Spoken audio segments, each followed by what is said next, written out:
Là, je vais expliquer rapidement les principes de défense en zone, alors même si ça peut paraître assez basique, hein, le carré, ça l'est pas tant que ça. Je sais pas d'ailleurs pourquoi ça ressemble à ça, mon truc, bon, c'est pas grave.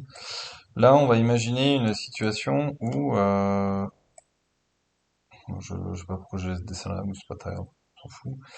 Où en fait, on est en situation où on se fait un peu, entre guillemets, il y a une attaque sur nous, et comme on est sur un petit terrain, avec des gars qui vont sans doute être un peu meilleurs que nous d'un point de vue technique, bon, globalement, ils vont se mettre comme ça. Alors, ça sera à voir, mais il y en a peut-être un qui va venir par là, se balader.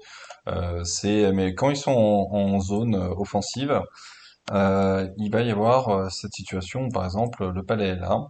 Et nous, on va profiter un petit peu de la taille du terrain et il va falloir qu'on se déplace là. Donc le palais est là. L'idée, lui, c'est de bloquer la passe et d'empêcher les rebonds. Lui, c'est pareil, en fait, il va bloquer un petit peu la passe. C'est important que ce soit un peu plus haut que son copain. Et là, si lui peine un peu à la récupération du palais, lui il vient dessus. Et lui, s'il le sent, il s'en moque, il vient.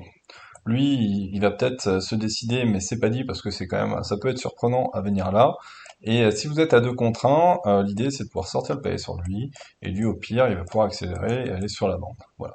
Bon là c'est du ultra basique.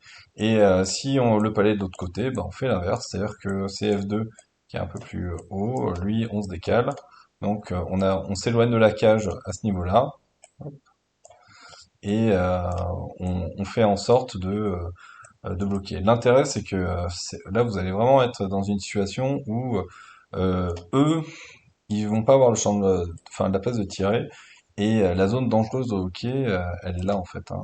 C'est pour les gardiens, j'ai envie de dire, c'est ça.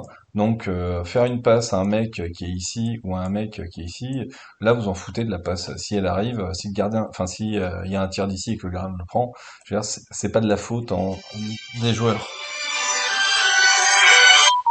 C'est pas de la faute des joueurs, ça sera entre guillemets la faute du gardien, quoi. Parce que là, c'est un tir d'angle, et l'essentiel, c'est d'empêcher que ce palais passe là. Donc, vous voyez que vous avez une ligne qui est coupée, là, vous avez des lignes qui sont coupées. C'est là, l'idée, c'est vraiment de verrouiller cette partie-là. Voilà. Bon.